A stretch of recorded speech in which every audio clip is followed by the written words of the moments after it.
En 1948, ma grand-mère crée l'entreprise de transport, mon père rentre dans l'entreprise dans les années 2000 et j'interviens en 2012.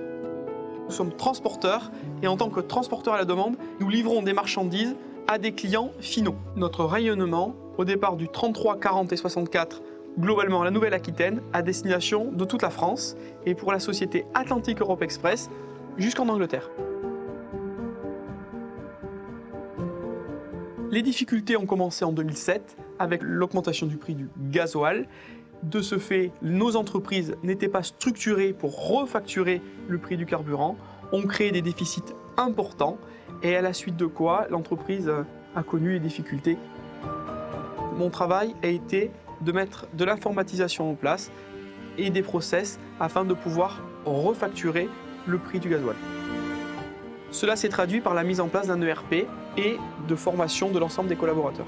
C'est Jérôme des Transports Gulamier. La réussite de ce retournement a été liée à nos équipes qui se sont mobilisées, à nos clients qui ont compris et accepté que nous devions revaloriser nos tarifs, à la mise en place d'outils de gestion, c'est-à-dire du contrôle de gestion avec des situations mensuelles par conducteur, par client, afin de pouvoir toujours augmenter nos tarifs via nos charges et d'être quasiment en direct. Au début du retournement, tous nos salariés ont accepté de baisser leur salaire afin d'aider l'entreprise à avancer et accélérer. Et je m'étais engagé à la fin du retournement à réaugmenter les salaires et à mettre en place des primes. L'équilibre est toujours fragile. Une entreprise, ça tient à ses équipes, ça tient à ses clients et ça tient à pas grand-chose, mis à part à de la détermination, à de l'envie et de l'engagement. Le rugby m'apporte beaucoup et m'ont apporté la quasi-totalité de mes managers qui m'aident et qui m'ont aidé au quotidien à relever le défi de sauver l'entreprise. Je suis le capitaine de ce navire, mais n'empêche que ceux qui travaillent tous les jours et au quotidien sont les collaborateurs qui font que l'entreprise avance. Et d'avoir été sélectionné au prix Ulysse, c'est une marque de reconnaissance de tout le travail qui est accompli depuis toutes ces années.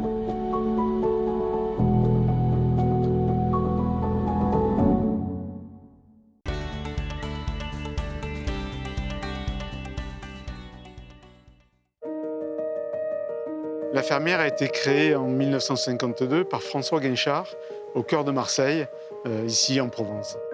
J'ai repris l'entreprise en 2002 et nous avons créé en 2007 un nouveau site de production à Aubagne pour assurer son développement.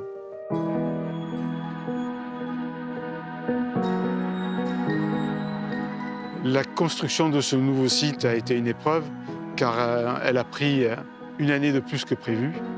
Cette situation a freiné le développement de l'entreprise, nous empêchant de développer de nouveaux produits et a mené des difficultés financières importantes. Ce qui nous a obligés en 2009 à placer l'entreprise sous la protection du tribunal de commerce de Marseille. 2010, qui fut l'année de passage en sauvegarde, fut une année pour nous de stabilisation. Mais dès 2011, nous avons retrouvé une forte croissance et avons pu recommencer à développer l'entreprise. Des affinités familiales ont fait que le marché américain, pour nous, était évident. Nous nous sommes intéressés dès 2016 avec l'équilibre qui était revenu dans l'entreprise et nous avons effectivement pu avoir une forte croissance dès 2017 sur ce marché qui continue aujourd'hui et qui est notre première source de développement hors France. En 2010, lorsque nous sommes passés en sauvegarde, l'entreprise faisait 17 millions d'euros de chiffre d'affaires. Nous en faisons aujourd'hui 50 en France. Aux États-Unis, depuis 2017, nous sommes passés donc de 0 à 14 millions de dollars de chiffre d'affaires, avec une progression de 50% par an aux États-Unis et de 7 à 10% en France.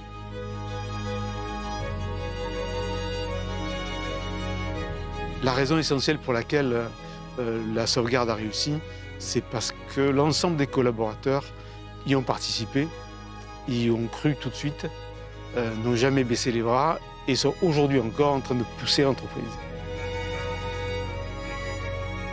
Aujourd'hui, cette reconnaissance de l'ARE, c'est pour moi la preuve et l'aboutissement que cette période de 10 ans a été un succès.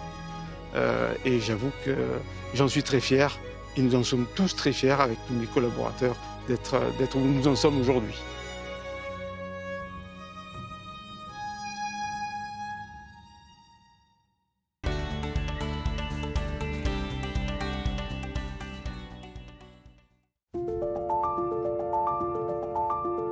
Les papeteries du Léman ont été fondées en 1921 par les frères Maurice et Jacques Bonstein, ici, sur les bords du lac. En 2023, nous sommes extrêmement fiers de perpétuer cette tradition culturelle et industrielle. Au démarrage du process de fabrication, nous recevons des balles brutes de lin et de chanvre, qui sont cuites dans un premier temps, puis elles sont blanchies, raffinées et épurées avant d'être envoyées sur machine à papier. Sur ce site de 25 hectares, nous produisons 40 000 tonnes de papier à travers 3 machines. Chacune de ces machines est spécialisée sur un segment d'activité. Le papier pour carnet à rouler, le papier impression mince et le papier alimentaire. Jusque dans les années 2000, les papeteries du Léman sont leaders dans les papiers minces et ultra minces. Sous l'effet de la digitalisation, en l'espace d'une décennie, les catalogues, encyclopédies et annuaires disparaissent de notre champ d'activité. L'ensemble de notre business décline très rapidement. Pour ce plan de retournement, on a fait 2 révolutions, une révolution stratégique et une révolution managériale. On a 3 machines ici qui fabriquent du papier mince. La révolution stratégique, ça a consisté à hyper spécialiser chacune de ces machines au service d'un seul segment de marché. La deuxième révolution, elle est managériale. Elle a consisté à impliquer tous les salariés, et notamment tous ceux qui le voulaient, dans la construction de la politique et même de la stratégie de l'entreprise. On a aussi réduit les échelons hiérarchiques, on a donné l'accès à toutes les informations à tous les salariés, on leur a permis de prendre des décisions à leur niveau au travers de groupes de travail. L'ambiance s'est considérablement améliorée et le savoir-faire des salariés dans cette entreprise a pu être vraiment mis en valeur et utilisé au service du retournement. En 2022, nous avons généré un chiffre d'affaires supérieur à 100 millions d'euros, plus 20% par rapport aux 2 exercices précédents, avec l'appui des 245 collaborateurs. À travers un vaste plan d'investissement et pour faire face aux évolutions du marché, avec mes équipes, nous n'aurons de cesse de nous réinventer pour être encore là dans 100 ans. En 2014, cette entreprise elle était menacée de fermeture. On a des actionnaires américains qui nous ont donné une dernière chance. Et cette chance, les salariés l'ont saisie grâce à leur savoir-faire, mais aussi grâce à leur engagement. Et on est super heureux que ça puisse être mis en valeur aujourd'hui.